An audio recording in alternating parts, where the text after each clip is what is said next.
Shrimati M S Shanas, ഇവിടെ അമ്മ എന്ന് പറയുന്ന താരസംഘടനയോട് തലപ്പത്തിരിക്കുന്ന, ഇന്നലെ വന്ന് വിനയം വാരിക്കോരി ഒഴുകി കാര്യങ്ങൾ പറഞ്ഞ സിദ്ദിഖിന്റെ തനിനിറം പറയുകയായിരുന്നു ഒരു യുവനടി രേവതി സമ്പത്ത്. ഈ രഞ്ജിത്ത് എന്ന് പറയുന്ന സംവിധായകന്റെ രാജി ആവശ്യപ്പെട്ട് കാത്തിരിക്കുകയാണ് സർക്കാർ. രാജിവെച്ചില്ലെങ്കിൽ ഈ പറയുന്ന ചലച്ചിത്ര കോൺക്ലേവിന്റെ നെടുനായകത്വം വഹിക്കേണ്ട ഒരാളാണ് കേട്ടോ രഞ്ജിത്ത്. ഷഹനാസ്, ഇവിടെ ഈ സംഭവം വന്നതിന് ശേഷവും സാംസ്കാരിക മന്ത്രി പറയുകയാണ് ഇയാൾ രാജ്യം കണ്ട ഇതിഹാസമാണ്, രാജ്യം കണ്ട വലിയ സംവിധായകനാണെന്ന് ഈ വേട്ടക്കാരനെ പുകഴ്ത്തുകയാണ്.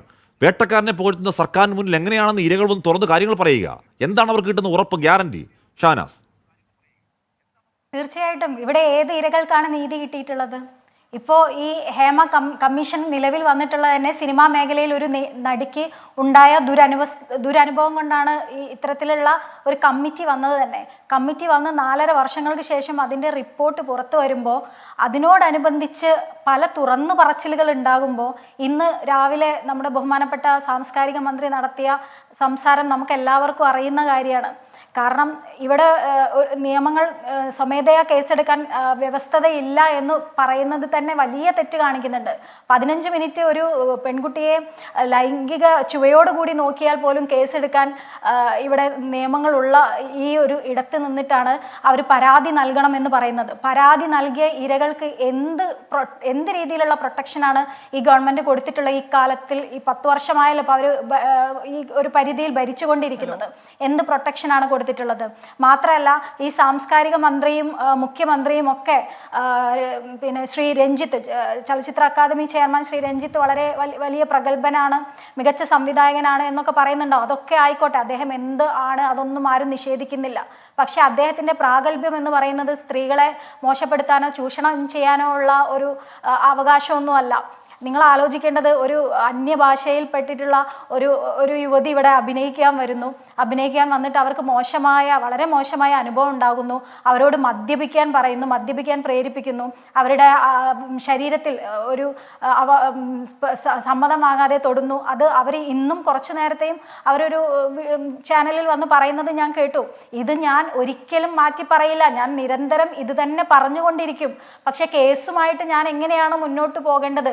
ഞാൻ ഇങ്ങോട്ട് വരണോ എന്നാണ് ചോദിക്കുന്നത്. നമ്മളിവിടെ സാംസ്കാരിക കേരളം എന്നൊക്കെ പറഞ്ഞ് തല ഉയർത്തി പിടിച്ച് നടക്കുന്ന നമ്മുടെയൊക്കെ തല കുനിച്ച് വളരെ അപമാനിതരായി നിൽക്കണം. അവർ സിനിമയിൽ അഭിനയിക്കാതെ തിരിച്ചു പോയിട്ട് അവർ പറഞ്ഞിട്ടുണ്ടാവും മലയാളികൾ ആഭാസന്മാരാണെന്ന് പറഞ്ഞിട്ടുണ്ടാവും. ഉറപ്പല്ലേ? അദ്ദേഹം ഒരു ചലച്ചിത്ര അക്കാദമിയുടെ ചെയർമാൻ കൂടിയാണ് ഇന്ന്.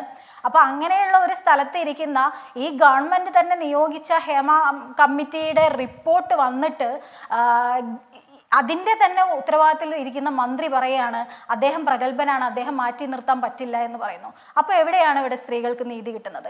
ഏത് സ്ത്രീകൾക്കാണ് നീതി കിട്ടിയിട്ടുള്ളത്? ഇങ്ങനെ തുറന്നു പറഞ്ഞ നിയമ നടപടികളുമായി മുന്നോട്ട് പോകുന്ന സ്ത്രീകളെ നിങ്ങൾ എവിടെയെങ്കിലും ടൈം ലൈനിൽ കാണാറുണ്ടോ?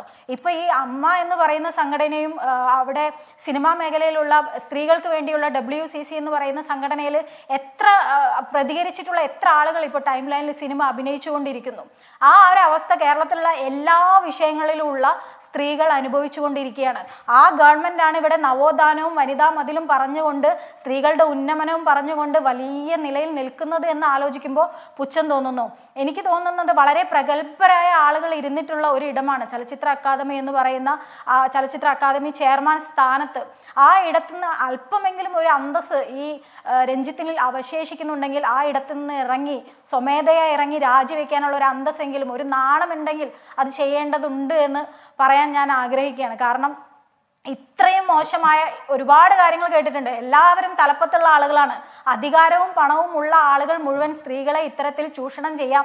അദ്ദേഹം ഏതെങ്കിലും ഒരു പരിപാടിയിൽ മദ്യപിച്ചിട്ടല്ലാതെ പങ്കെടുക്കാറുണ്ടോ? ഇത് ആർക്കാണ് അറിയാത്തത്?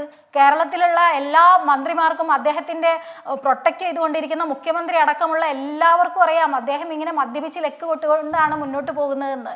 ഈ ഹേമ കമ്മിറ്റി റിപ്പോർട്ട് വന്ന സമയത്ത് നിങ്ങൾക്ക് എല്ലാവർക്കും അറിയാം ഈ സിനിമാ മേഖലയിലുള്ള സ്ത്രീകൾ അനുഭവിക്കുന്ന ബുദ്ധിമുട്ടുകളാണ് ഏകദേശം കൂടുതൽ തന്നെ പുറത്തു വന്നിട്ടുള്ളത്. ആ സ്ത്രീകൾ അനുഭവിക്കുന്ന ആ ചലച്ചിത്ര മേഖലയിലെ ഒരു സുപ്രീം അതോറിറ്റി ആയിട്ടുള്ള ഗവൺമെന്റിന്റെ ഭാഗമായിട്ടുള്ള ചലച്ചിത്ര അക്കാദമിയുടെ ചെയർമാനായിട്ട് ഇരിക്കുന്നത് ഏറ്റവും വലിയ വേട്ടക്കാരനാണ് അതിന്റെ സ്ഥാനത്ത് ഇരിക്കുന്നത്.